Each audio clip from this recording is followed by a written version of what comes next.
I'm going to review of Fallout figures from Just Toys International.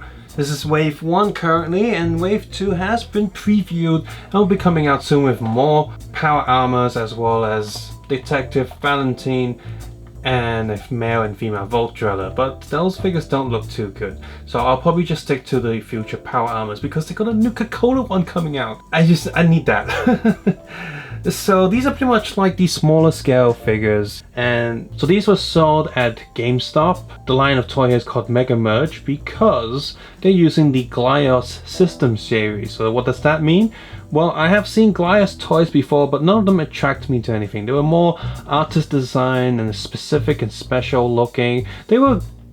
Most of them look great, but it's just I didn't know the background or story of those characters, so I just wasn't interested. And they're also quite hard to get because they're more for people who are into it. You know, like D&D people will be into D&D stuff, and Goliath fans will be into Goliath stuff. And usually toys are quite limited in production as well. But what we have here is a mass production of stuff following the Goliath system, which means that if you're already a Goliath fan, these figures will be compatible with the Goliath series stuff. Being in that line of thing means they're all going to use a standardized joint system. That's a both good and a bad thing. Good thing means that you can break these figures apart. In fact, in front of this box says buildable action figure, and you can swap pieces around here and there. But the bad thing means that these joints are also going to be limited because they're only using the Glyos system and not anything else, which is going to make posability a bit of an issue. In terms of scales, these remind me of the smaller Star Wars figures or G.I. Joes or what have you. So these will fit perfectly with those toys if you have any of them. Starting on the left, we have the T-51 armor, and the next one we have the T-45, a classic. On the far right we have the T60, which is also classic, but I think the 45 one is a little bit more classic. And then we have the X-01 armor here, which is the Enclave armor, which is what I'm going to call it because it's the freaking Enclave for God's sake. Actually, I just finished replaying Fallout 1 with the Fan HD and Fix mod.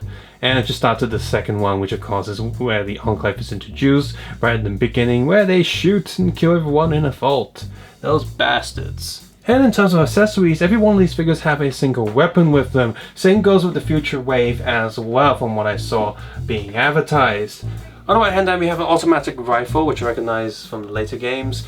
We have a energy rifle here, we have a laser rifle, and we have, I think this is a mini rocket launcher, if I'm not mistaken. So all the plastic in here are the same plastic that's just been painted over, which means that you can see here it's a little bit softish, and all the plastic here is soft as well, just because it's such a thick mold, a thick piece. It feels solid even though it's still the same soft and slightly rubberish plastic.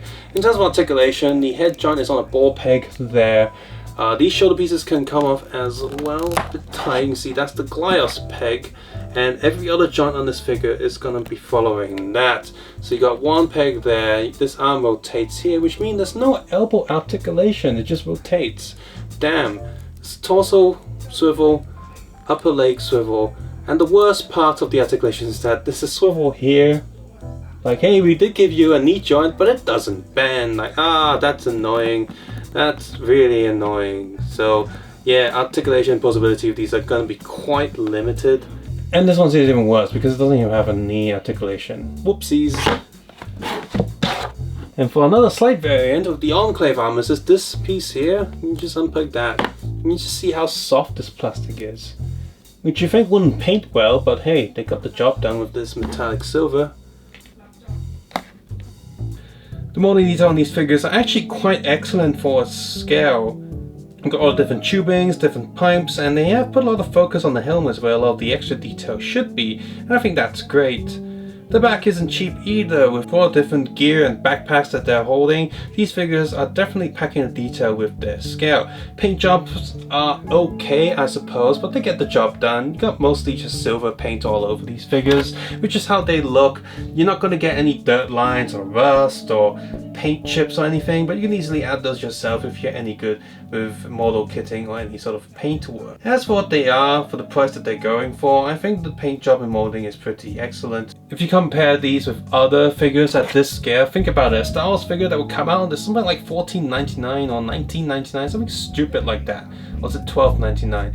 They cost more than these, and these figures do feel more solid than those Star Wars figures.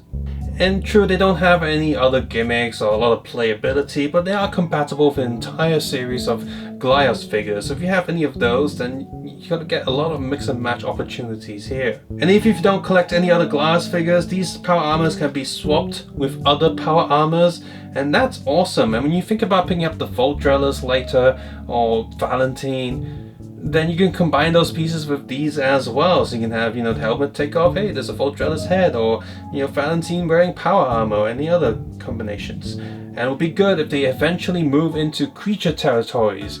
You got miniature death claws, or like ant monsters, or mole rats, or whatever, geckos maybe, and they can be wearing power armor as well, because they'll be using the same Glyos joint system. So that's definitely a perk there. So while I don't usually collect these figures at this scale, I really wish someone like NECA could pick up the Fallout line and produce some really nice figures, because I know, there's no Japanese company's going to do that. But it'll be really great if there's a proper 1/12 scale line of Fallout figures. But until then, these power armors would just have to do it for me. Yes, I don't collect this scale figures that often, but since there's nothing nicer out there, these will have to do for me right now. If you're Goliath fans, these are good, and if you're a Fallout fan, these are nice to play around with. Sit them on your office or work desk maybe. And if you're a figure fan, these are pretty good collectibles as well. They're solid, they're chunky, you can drop them, they won't break, you can throw them at people. Don't throw them at people. These are just pretty excellent tiny little figures, and until there's a good line of 1/12 Fallout figures, I'll definitely be keeping these. And even then, I'll probably still want to keep these because, hey, even in Fallout 4, in one of my settlements, I built a power armor gallery, museum. So having a bunch of different Fallout power armors, different color variants, is just something I really like to have in the game and real life as well. So definitely pick these up if you can, and look forward to the future ones. Also like the Vault Tech style packaging here, very consistent, doesn't waste too much space. There's a huge gap at the bottom of the box, that's annoying. And there's a wasteland picture on the back. I like how consistent it is. If you found this video useful or enjoyed it, please click the like button, subscribe button if you haven't done so already, and please leave a comment below or share this video with other people that you think will find this interesting or useful. If you don't like this video, leave a comment, let me know why.